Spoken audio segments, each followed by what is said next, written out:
de onde surgiu essa ideia de me convidar para um podcast, coisa que eu nunca fiz na minha vida? Bom, na verdade, aqui nós trabalhamos com humor. Sim. E você tem um personagem, aliás, tem diversos personagens. Para mim, você também é um bom humorista. Caseiro. Né, tá certo? Humorista caseiro. Mas você fazia um vovô, eu acho que no rádio, alguma coisa desse tipo, e eu ouvi diversas vezes, mas não sabia que era você. Não sabia. Eu consegui esconder o personagem, né? Fala um pouquinho disso aí, onde era, como era, e essa parte bem humorada. Eu sei que você é alguém bem humorado, mas explica isso aí pra gente. Meu pai, pastor Timóteo Gonçalves, ele foi palhaço de circo na cidade de Água Boa, onde eu nasci. Então meu pai sempre foi muito engraçado em casa, imitava todo mundo, chegava em casa fingindo que estava bêbado, todo mundo acreditava que ele estava bêbado. Então eu acho que eu aprendi um pouco com meu pai essa questão do humor.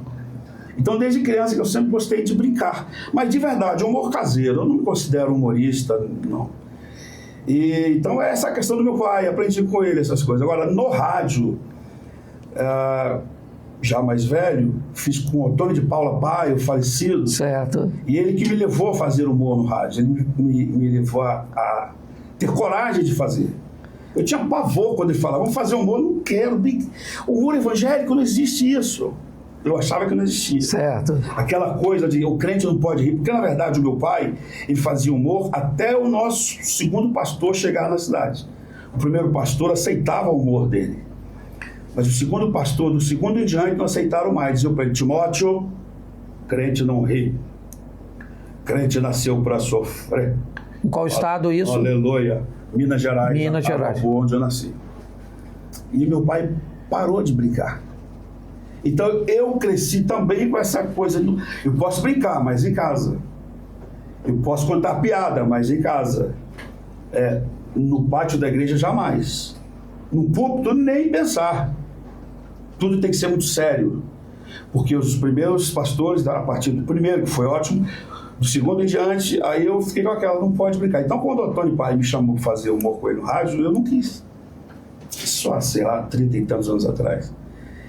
Eu tive medo, relutei muito, ele ficou no meu pé. Por favor, vamos fazer, eu preciso de você é bom imitador, eu era bom imitador, não sou mais, tá? Imitador.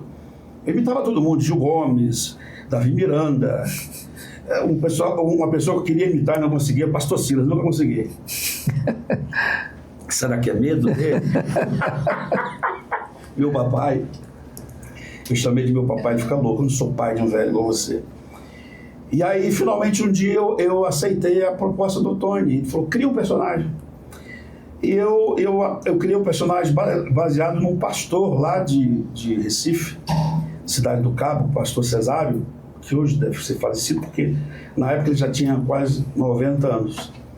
Então eu fui criando um universo a partir da história do pastor Cesário, que era um senhor já esclerosado, que trocava os personagens bíblicos de lugar. Paulo e sua esposa, as filhas, estava na prisão. Imagina, meus irmãos, Paulo na prisão, sofrendo, amarrado, preso, fazendo as coisas ali, junto com a sua esposa, as filhas, ô dó. Eliseu, sua esposa, Geazi, oh meu Deus, não é possível. E aí foi fluindo, cara.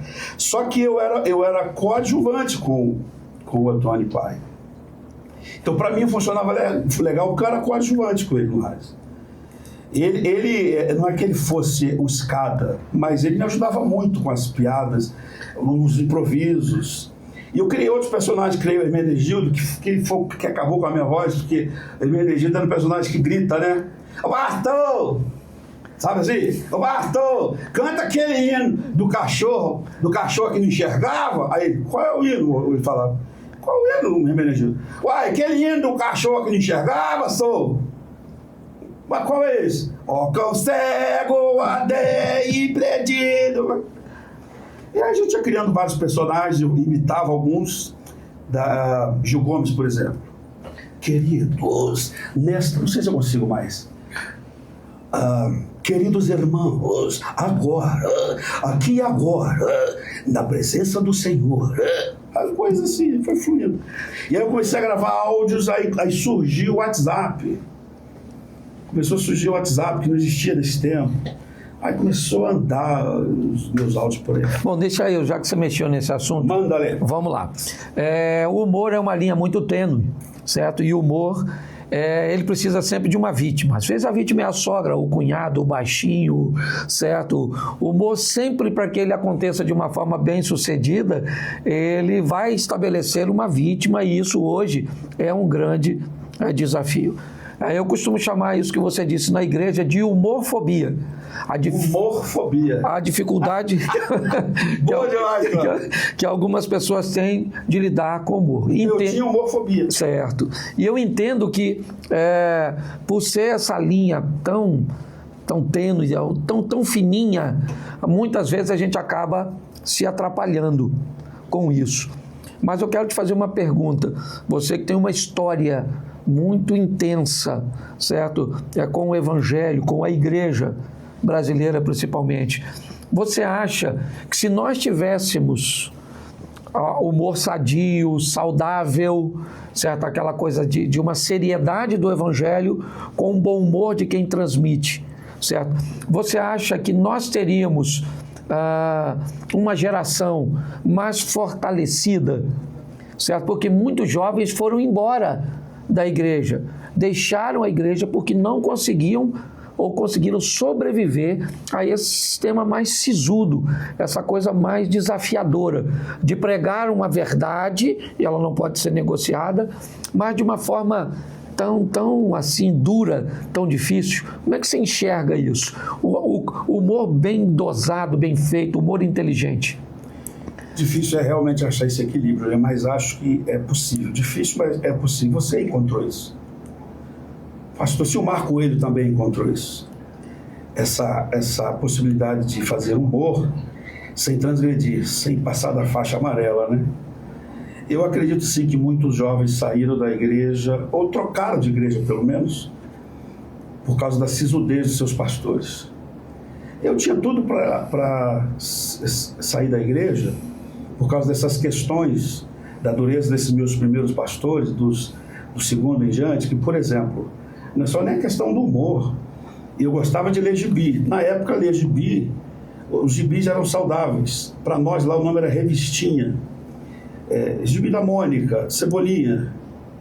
O meu pastor, ele pegava o gibi, ele rasgava e jogava na minha cara e dizia: Timóteo, o que você tem que fazer com esse menino agora?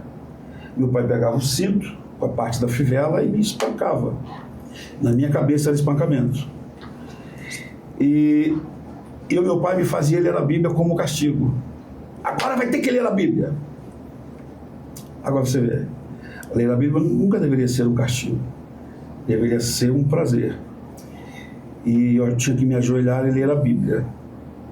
Então, baseado nessa experiência, eu imagino que muitos jovens saíram sim da igreja, ou trocaram de igreja, saíram trocando de igreja, até achar alguma cujo pastor era bem-humorado, para seguir em frente. Porque jovem gosta de brincar.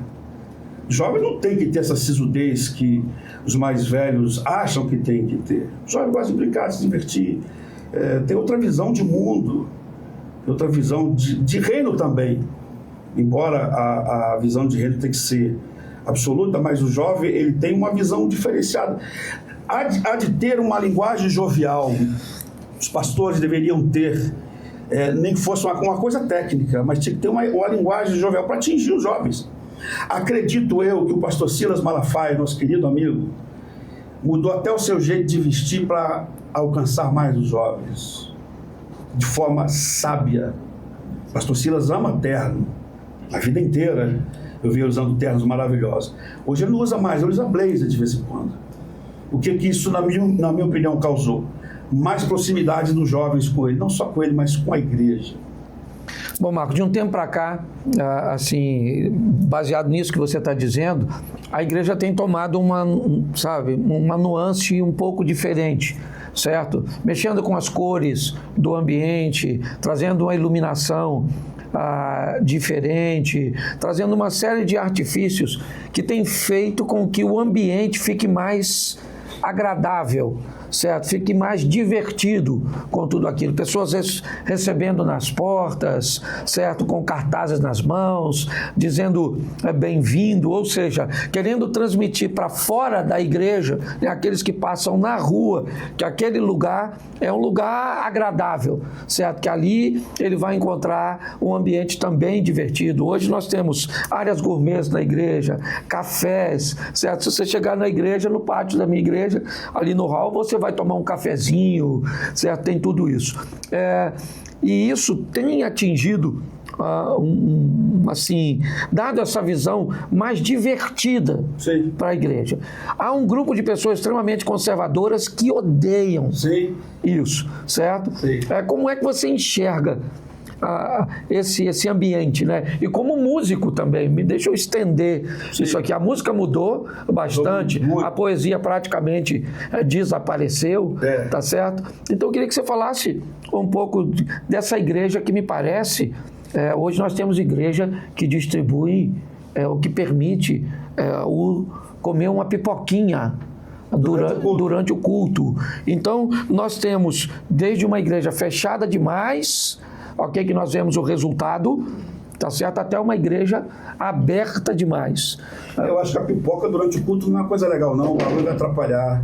O barulho da pipoca atrapalha a gente prestando atenção. Qualquer barulho me distrai. Pessoa com um copinho na mão, pessoa com um copo de plástico. E agora imagina a pipoca. Acho que não é legal. Mas se isso é uma estratégia para atrair, no melhor sentido da palavra atrair as pessoas para a igreja, que se sirva pipoca. A nossa igreja, Ministério Oásis, cujo pastor está aqui, pastor Jaso Luiz, que é meu pastor, a nossa igreja, onde eu congrego em Guapi, lá tem totó. Isso tem atraído os jovens da rua. Vai ter mais brinquedo quando o lugar ficar mais ampliado. Sim. Mas o totó atrai os jovens. Tem também uma sala de jogos online. Obviamente que tem limite, esse aqui não pode, aquele não pode. Os jovens vão para jogar totó ou para jogar online e vão para o culto. E o pastor local, que é o pastor Edson, ele disse: se vocês não participarem do culto, vocês não vão jogar mais totó. E eles vão para o culto, eles ouvem a palavra. E muitos deles estão realmente se convertendo, estão frequentes no culto. Ou alguns já nem vão mais para o totó, nem para os jogos online que tem na igreja, na sala à parte. Já vão direto para o culto, vão cultuar. Então, essa é uma forma estratégica de ganhar as pessoas. Música, você falou da música. A música realmente, a gente não pode generalizar, mas muita música perdeu perdeu a poesia, perdeu a qualidade harmônica. Mas eu acho que mesmo essa tem o seu lugar. Há quem goste. Eu preciso me adequar, Cláudio. Eu fiquei muito parado no tempo, no meu estilo tradicional. Eu tenho sido desafiado pelo meu pastor a aceitar o novo na questão musical. Essa semana eu aprendi 3 músicas novas que não tem nada a ver comigo. Nada a ver com o meu estilo. Eu vou citar uma delas porque eu acabei gostando muito dela. Eu vi a primeira vez, eu falei, meu Deus, quando eu vi a primeira vez, eu falei, meu Deus, não tem um arranjo, não tem cordas, porque eu sempre gravei com orquestra, a maioria dos discos com orquestra. Meu Deus, não tem nada aí. Eu fiquei assim, eu tenho que aprender essa música. Porque lá em Guapi eu sou irmão do violão e com muito privilégio. Sinto um grande privilégio de ser o irmão do violão. Falei, Jesus, que eu vou aprender. Aí eu comecei a prestar atenção na letra da música. Esqueci o começo dela, porque eu aprendi lá recente. Quando o homem judeu viu a sede, junto ao poço estava eu. Quando o homem judeu, eu falei, que letra incrível! O cara conseguiu colocar todos nós na mesma posição da samaritana de uma forma positiva. Sim. Que lindo! Que poesia! Eu desvalorizei a música, desvalorizei a poesia por causa da simplicidade do arranjo. É simples demais mesmo, qualquer músico consegue tocar. Então eu preciso me adaptar a isso, sem me ferir, sem ferir os meus critérios musicais, óbvio. Tem música que eu não vou tocar de jeito nenhum, eu não vou querer cantar de jeito nenhum. Não vou. Eu critiquei muito recentemente uma música que eu vi a primeira vez. Eu falei, não, tá louco, não vou cantar essa música, não posso. A música disse, eu estou perdendo tudo por causa dele, ele morrendo por causa dele. Eu falei, não posso cantar isso, não estou perdendo nada por causa disso, só estou ganhando. Mas aí eu ouvi o testemunho do compositor, pastor Claro. O compositor fez essa letra sendo o João Batista. Eu falei, Jesus, que coisa linda, que coisa fenomenal. Então aquela música, essa música que eu não sei cantá-la, o pessoal que está ouvindo com certeza sabe do que eu estou falando. Não sei se vocês aí... Eu sei qual é. Que coisa linda, que coisa incrível, que unção, que comunhão aquele camarada tinha naquele momento para compor uma letra tão incrível. Então eu o julguei por causa de uma frase, só que não era ele cantando, era João Batista cantando. Que coisa linda. Marco, deixa eu pegar aqui, né, porque a minha proposta é trazer um pouco, não apenas de humor, né? A proposta não é fazer desse ambiente um ambiente bem-humorado. É também falar, certo, sobre o humor, e para mim nessa esfera religiosa, nesse ambiente onde as pessoas pregam. Eu preciso, assim, eu gostaria de te ouvir no que diz respeito a como lidar com essas pessoas que odeiam, e eu vou falar odeiam porque eu sofro isso, sim, certo? O ambiente de humor num texto bíblico, certo? Lidar com alguém que tem aversão, alguém durante um culto que não está chorando e se sorrindo, se alegrando com aquilo que está recebendo, certo? Como hoje, né, eu vejo, porque eu faço parte de uma geração, você me disse aí, usou o Silmar, e eu peguei não apenas o Silmar, mas o Padre Léo, da Missão Carismática, sim, certo, já falecido, um homem que trazia para o ambiente, né, um humor e uma inteligência extraordinário. Eu aprendi muito com aquele indivíduo, e que deve ter enfrentado, mesmo no ambiente católico, muitas críticas, certo? Como você também faz humor, como sobreviver? E aí eu vou, né? O podcast é meu, eu posso falar, e falando até de uma forma brincalhona, mas também a esses chatos, certo? Porque são chatérrimos esses indivíduos, certo? Que não pode ver ninguém sorrindo, ninguém fazendo uma piadinha, ninguém fazendo uma colocação, certo? Dá uma dica aí para alguém, porque tem uma garotada nova, sim, certo? E como lidar com esses chatos? Com esses, sobreviver a essas coisas. Sobreviver. Saber como sobreviver eu não sei, mas eu sei como responder a essa gente. Então vamos lá, já ajuda. Pronto, fiz um dia desse, me deu uma inspiração. Eu estava em casa com a família, na casa da minha irmã, na verdade, em Guapi. E aí me deu uma inspiração de brincar. Eu falei, gente, grava isso aqui. Aí eu fiz assim. Acho que era o primeiro dia do ano de 2025. Aí eu falei, gente, eu tô sofrendo com uma dúvida que me acompanha desde a minha infância. Aí eu fiz cara de choro. Uma dúvida que me acompanha, eu preciso que alguém me ajude porque está me consumindo, tirando o meu sono. Eu durmo pensando, eu acordo pensando. E me ajude, gente, por favor. Aí eu olhei para a câmera, uma das câmeras que estava filmando o celular. Eu falei, a dúvida da infância. Tostines vende mais porque é fresquinho, ou é fresquinho porque vende mais? E aí eu fiz isso e abaixei a cabeça e fiz. Irmão, esses caras que você falou aí, todos eles estavam me vendo, porque eu postei no Instagram. Irmão, mas eu apanhei. Um dia pregar o evangelho. E essa barba? Porque fulano de tal não usava barba, e o cantor fulano não usava barba, por isso que ele tinha unção, e e bebê. Aí eu falei, eu tenho que responder a um pelo menos, não posso responder a todos. Eu não tenho muitos seguidores assim, mas eu falei, eu tenho que responder a um. Aí eu busquei um vaso desse que me criticou. O tal que falou da barba, que eu não devia estar brincando. Aí eu dei uma fuçada na vida dele no Instagram. Ele é um pastor. E ele é locutor. E eu encontrei um vídeo dele divulgando jogo de azar. Aí eu respondi, fariseu, brincar não pode, fazer piada não pode, usar barba não pode, mas vender jogo de azar pode, né, miserável? E o povo que viu essa minha resposta caiu em cima dele. Ele deve estar morto. Ele apanhou muito, cara. Então, como resolver essa questão? Não sei. Eu só sei responder. De vez em quando eu respondo algum. Vai lamber sabão. Sabe? Eu não tenho paciência com gente assim. Não tenho, porque eu tive que tolerar isso boa parte da minha vida. Como eu não tolero hoje tanta coisa, por exemplo, a obrigatoriedade. Veja bem, a indumentária é bonita, terno e gravata. Tudo bem. Usem, por favor. Quem gosta de usar, continue usando. Mas como obrigatoriedade, eu não suporto mais, amigo. Eu não suporto, eu detesto terno, eu detesto sapato. Eu gosto de tênis, sapatênis. Eu gosto de calça larga. Eu sou homem barrigudo. Eu estou barrigudo.